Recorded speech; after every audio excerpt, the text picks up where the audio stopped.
Well, the M20 Summit, it's a two-day international conference on the sidelines of the G20 Programme, begins today at the venue in Melrose Arch, Johannesburg.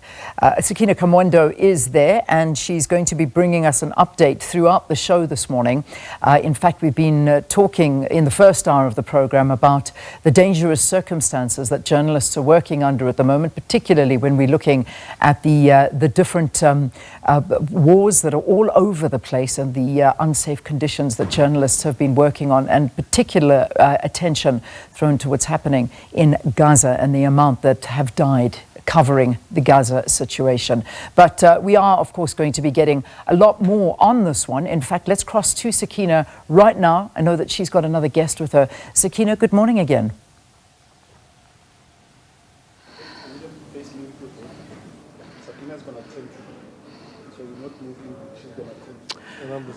Right, welcome back to the venue, and this is of course the venue for the M20, and great excitement because of just this platform that it provides in the lead up to the summit for the G20, not just to tell the stories about what South Africa and of course other countries are doing in the lead up to and how things are influencing the decisions that leaders make, but of course the media and the role that the media plays, not only in crafting narratives but also writing, telling and corroborating those stories with other media partners from across the world. And I'm joined now by Media Monitoring Africa's William Bird. William, thank you so much for coming through. Such an important occasion, one would think, but perhaps worthwhile discussing why it is important that we have this inaugural M20 Summit here in Johannesburg.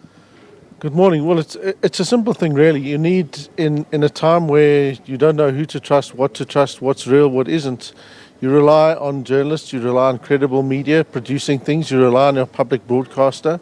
Globally, people rely on credible public broadcasters, independent media, and yet their business models are facing extinction-level events. We've got increasing threats from online harms, including mis- and disinformation, and there's really a need to be saying we need to be coming together as different groups from all over the world to look at these issues around information integrity, around addressing online harms, around addressing media viability and sustainability, and saying, what are we going to do about this crisis? Because if you don't have credible, accurate information, you don't know what to do. If you don't know what to do, you can't make an informed choice, and then you can't exist in a democratic state. So media is a core and critical component of any democratic state and any viable discourse. So if you need that, if you want that, if you value that, you have to be saying what role and how do we fix the current crises that our media is facing. So, William, do you think that a platform like the M20 can genuinely influence how world leaders and governments treat the media? Or are we basically, just ticking a box on a rubric somewhere? Well, we've got to start somewhere, and in South Africa we never give up on things just because world leaders, some of them may be insane. We're going to make sure that we have our voices heard. So this is building on an initiative from India in the G20 last year, and hopefully it'll be taken further in the G20 in 2026. So this is an idea that is really about building longer lasting, stronger partnerships that'll actually make a meaningful difference, because if we don't stand up and have our voices heard, the leaders aren't going to do it for us. You speak about disinformation, misinformation, and of course things like harmful content in the contemporary media space. How do we strike a balance then as media in making sure that we get it right so that we disseminate the best possible information to our audiences?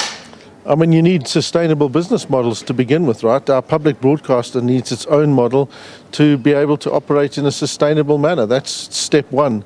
Unfortunately, there are processes in the case of South Africa's SABC to make sure that that starts to happen. But ultimately, you need people and you need mechanisms that are going to say, information journalism is a public good, and as a public good it needs to be funded and supported. So where does all of those resources come from? What do those resources look like, and who's doing what to contribute to that? So a lot of that is about looking at the social media platforms and saying, how are you actually going to contribute, instead of just polluting the river of the internet? How are you going to actively contribute to cleaning it up and putting in good quality content into that? What role do they have to play? You know, they've grown the river and we all rely on it now. Now we need to make sure that they contribute to both its upkeep and depolluting it. And just looking at some of the outcomes that you hope we will emerge from this M20 Summit with, I would imagine, you know, reimagining what sustainable journalism and newsrooms would look like among them.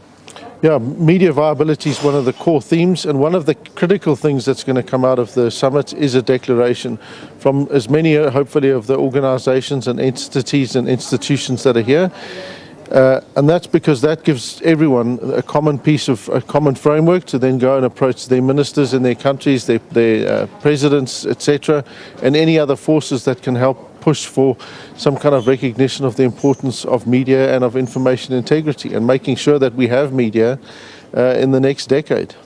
And we've got representation from the continent, and I think the point that you make very critical, because that may be something that's perhaps easier to do here at the tip of Africa, but perhaps not as easy in other parts of the world. So again, the importance of this conversation being started here and being broadcast in a credible way to the rest of the world. Yeah, certainly. I mean, we like to see ourselves as different, not just as South Africa, but as the continent. It's the thing that I think is going to help us take this forward. You know, Steve Biko said the greatest gift that we can bestow on humankind is a more human face.